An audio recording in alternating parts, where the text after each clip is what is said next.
Hey guys, स्वागत है आप सबका हमारे चैनल कॉमिक यूनिवर्स पे। और आज मैं लाया हूँ सिल्वर सफर ब्लैक एपिसोड 3।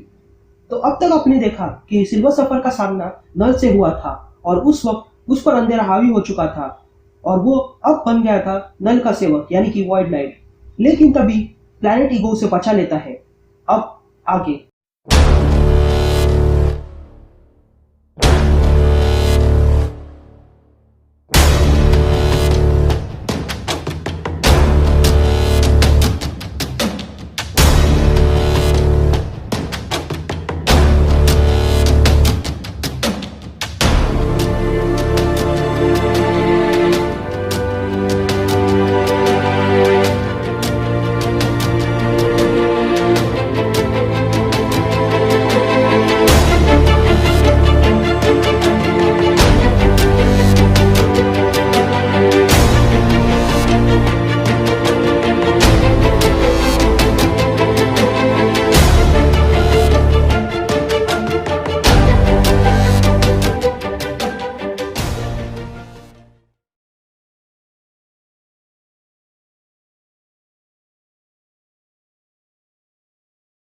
कहानी की शुरुआत में हम सिल्वर सफर की आवाज सुनते हैं जो कहता है, मेरी पूरी जिंदगी में मैं कई नामों से जाना गया हूँ, लेकिन उनमें से एक नाम ऐसा है जो मेरे दिल के काफी करीब है, जिसे मेरी मोहब्बत ने बड़े ही प्यार से मेरे कानों में कहा था, और वो था नॉरिन, एक ऐसे प्लैनेट पे जो यहाँ से काफी दूर है। उसका नाम था शालाबल, मेरी रोशनी।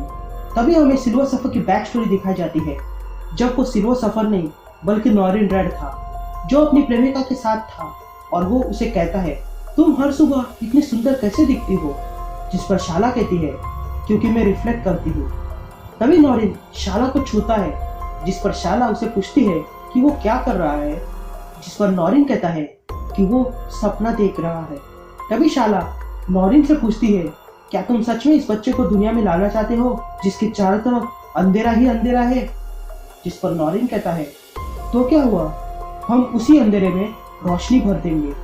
तभी हमें सिल्वर सफर की आवाज सुनाई देती है। यही वो वक्त था जब शाला मुझे अपने प्यार भरे आंखों से देख रही थी, और उस वक्त के बाद मुझे कभी सुकून नहीं मिला। तभी हम देखते हैं कि वहां पर धमाका हो जाता है और वे दोनों बाहर आते हैं और देखकर हैरान रह जाते हैं, क्योंकि वहां पर आया था एक बड़ा सा ब्लैक सर्फर। दोस्तों, ये सिर्फ नॉरिन ही देख रहा था, जो कि उसके अंदर की बुराई थी, इसलिए उसे गैलेक्टस की जगह पर ब्लैक सल्फर दिखाई दे रहा था। ब्लैक सल्फर नॉरिन की दुनिया को धीरे धीरे खत्म करने लगता है और सब कुछ तबाह करने लगता है। तभी नॉरिन चिल्लाते हुए कहता है, रुक जाओ, इस दुनिया को खत्म मत करो, और उसके बदले मैं तुम्हारा सेवक बन जाऊंगा। लेकिन वो कुछ भी नहीं सुनता है और वो उसकी पूरी दुनिया को खत्म कर देता है। और तभी सिल्वर सफर जाग जाता है और हमें पता चलता है कि वो सपना देख रहा था। तभी ईगो सिल्वर सफर से कहता है, जागो, बहुत वक्त हो गया है, तुम सोए हुए थे, पर अब वक्त आ गया है, हमें मिलकर लड़ना होगा। तभी सिल्वर सफर अपना हाथ पकड़ लेता है जो पूरा काला पड़ चुका था और कहता है, थैंक यू, पर मैं जख्मी हूँ। जिस पर ईगो कहता है, मैं जानता हूँ नॉरिन, क्योंकि मैं तुम्हारा दिमाग पढ़ सकता हूँ और मैं देख सकता हूँ कि जो तारे तुम्हारे शरीर में बन रहे थे वो अचानक बंद हो गए हैं।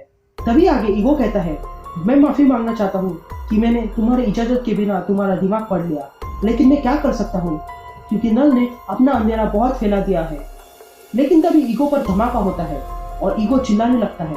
तभी सिल्वर सफर ईगो से पूछता है, क्या हुआ? जिस पर ईगो कहता है, मैं एक जवान प्लैनेट हूँ और मैं बड़ा हो रहा हूँ। तभी सिल्वर सफर कहता है, ईगो, अगर तुम मेरा दिमाग पढ़ सकते हो तो तुम जानते ही होंगे कि मैं क्या चाहता हूँ। जिस पर ईगो कहता है, हाँ, तुम चाहते हो कि मैं तुम्हारी मदद करूं नल के खिलाफ इस लड़ाई में। तभी सिल्वर सफर कहता है, हाँ, मैं कमजोर हूँ, इसलिए मुझे और ताकत की जरूरत है। लेकिन तभी वहां पर जमीन हिल जाती है और वो जमीन फटने लगती है। तभी सिल्वर सफर ईगो से पूछता है, ईगो, ये क्या हो रहा है? जिस पर ईगो कहता है, कोई उसके अंदर है, जैसे कि कोई उल्का पिंड जो मेरे कोर में घुसा हुआ है, और वो बड़ा हो रहा है और वो मुझे मार रहा है। तभी सिल्वर सफर कहता है, वो ईगो की मदद कर सकता है। जिस पर ईगो कहता है, सफर, तुम मेरे कोर में जिंदा नहीं रह सकते। जिस पर सिल्वर सफर कहता है, मैं ये कर सकता हूँ।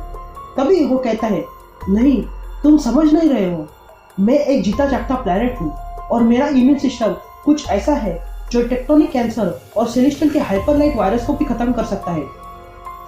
तुमने ऐसी चीज कभी देखी नहीं होगी। सिल्वर सर्फर अपने बोर्ड को ड्रिल मशीन बनाता है और कहता है, मैंने इससे भी बुरे हालत को देखा है और मैं इससे भी बुरा देख सकता हूँ। मैं तुम्हारे दर्द का फायदा नहीं उठाना चाहता हूँ, पर मैं ये पूछना चाहता हूँ कि अगर मैंने तुम्हें ठीक कर दिया तो बदले में क्या तुम मेरी मदद करोगे? जिस पर ईगो कहता है, हाँ मैं तुम्हारी मदद करूंगा। जिस पर सिल्वर सर्फर कहता है, तो फिर ठीक है, तैयार हो जाओ, क्योंकि इसमें तुम्हें बहुत ज्यादा दर्द होगा। और ये कहते ही सिल्वर सर्फर ईगो के कोर में घुसने लगता है और कहता है, मैं अंदर जा रहा हूँ। यहाँ की इन्फेक्टेड पत्थरें मुझे अंदर से खोखला कर रहे हैं, लेकिन फिर भी मैं उन्हें चीरता हुआ जा रहा हूँ। और ऐसे ही चीरते हुए मैंने खुद को पाया कि मैं नर्क में हूँ। सिल्वर सर्फर आगे कहता है, अगर कोई और टाइम होता तो ईगो के अंदर के एंटीबॉडीज को मेरी पावर संभाल लेती। मैं और मेरा बोर्ड काफी मुश्किल में है, लेकिन इतना कमजोर होने के बाद भी मैंने अपने अंदर की ताकत को फील कर सकता हूँ। लेकिन मेरा सर्फ बोर्ड इन एंटीबॉडीज को मारते जा रहा है। ये काम भले ही मुश्किल लग रहा हो, लेकिन नामुमकिन नहीं। दुख तो इस बात का है कि यहाँ पर कई सारे एंटीबॉडीज हैं, जिन्हें अगर मैं मारने गया तो ईगो की जान खतरे में पड़ सकती है। तभी सिल्वर सर्फर कोर में पहुंच जाता है और कहता है, ये है डिस्ट्रॉयर, द वर्ल्ड किलर, और इसके अंदर है लाइफ ब्रिंगर, जो कि आगे जाकर गैलेक्टस को जन्म देगा। तो ये था आज का एपिसोड। उम्मीद करता हूँ कि आपको पसंद आया होगा, और अगर आपको वीडियो पसंद आए तो एक लाइक जरूर करना, और ऐसे ही इंटरेस्टिंग कॉमिक्स के लिए चैनल को सब्सक्राइब करके नोटिफिकेशन बेल को ऑल पे सेट कर लो, ताकि वीडियो की नोटिफिकेशन आपको यहाँ खींच सके। और ज़्यादा कनेक्टेड होने के लिए आप मुझे इंस्टाग्राम पर भी फॉलो कर सकते हैं, जहाँ पर मैं कुछ डब वीडियोस भी लाता हूँ। इंस्टाग्राम की लिंक इस वक्त आपको स्क्रीन पर दिखाई दे रही होगी और डिस्क्रिप्शन में भी मिल जाएगी। तो मैं आपसे मिलता हूँ अगले एपिसोड में, तब तक के लिए बाय। तो ये था आज का एपिसोड। उम्मीद करता हूँ कि आपको पसंद आया होगा, और अगर आपको वीडियो पसंद आए तो एक लाइक जरूर करना, और ऐसे ही इंटरेस्टिंग कॉमिक्स के लिए चैनल को सब्सक्राइब करके नोटिफिकेशन बेल को ऑल पे सेट कर लो, ताकि वीडियो की नोटिफिकेशन आपको यहाँ